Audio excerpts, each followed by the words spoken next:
বিভিন্ন শুনানি লোৱাৰ পিছত কেইবাটাও শুনানি লোৱাৰ পিছত আমাৰ এটা উচ্চ ন্যায়ালয়ে এটা ৰায়দান প্ৰদান কৰে।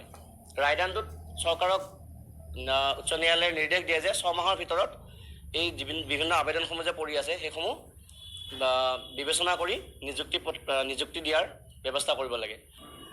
নমস্কাৰ মামা, আপোনাৰ ওপৰত আমাৰ বহুত বিশ্বাস আছে। আপুনি চকু মেলি চাব বুলি আমাৰ এই 150 বা 200 কেণ্ডিডেটে বহুত বিশ্বাস কৰি আছে। আপুনি 15 চনতে আমি এই যিমানবোৰ আজি কেণ্ডিডেট ৰৈ আছোঁ, 2015 চনৰ চব আগৰ কেণ্ডিডেট এইখিনি। কিবা এটা কাৰণত আমি ৰৈ গ'লোঁ। ৰৈ যোৱাৰ পাছত 2017 পৰা 2021 চনৰ মাজত 900 SLC নহ'ল। এই যিমানখিনি মানুহ ৰৈ গ'লোঁ, এই সকলোখিনি তেখেতক কাটৰ অনুৰোধ জনাইছোঁ।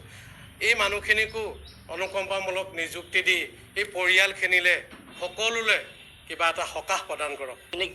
নিযুক্তি দিলে, কিন্তু আমি কিছু ৰৈ গৈছিলোঁ। আৰু 2017 চনৰ পিছৰ পৰা যিহেতু অনুকম্পামূলক ফেমিলি পেঞ্চনৰ আঁচনি নতুন এখন আঁচনি প্ৰৱৰ্তন কৰিলে, সেইখন ধুনীয়াকৈ সুচাৰুৰূপে প্ৰচলিত হৈ আছে বৰ্তমানেও।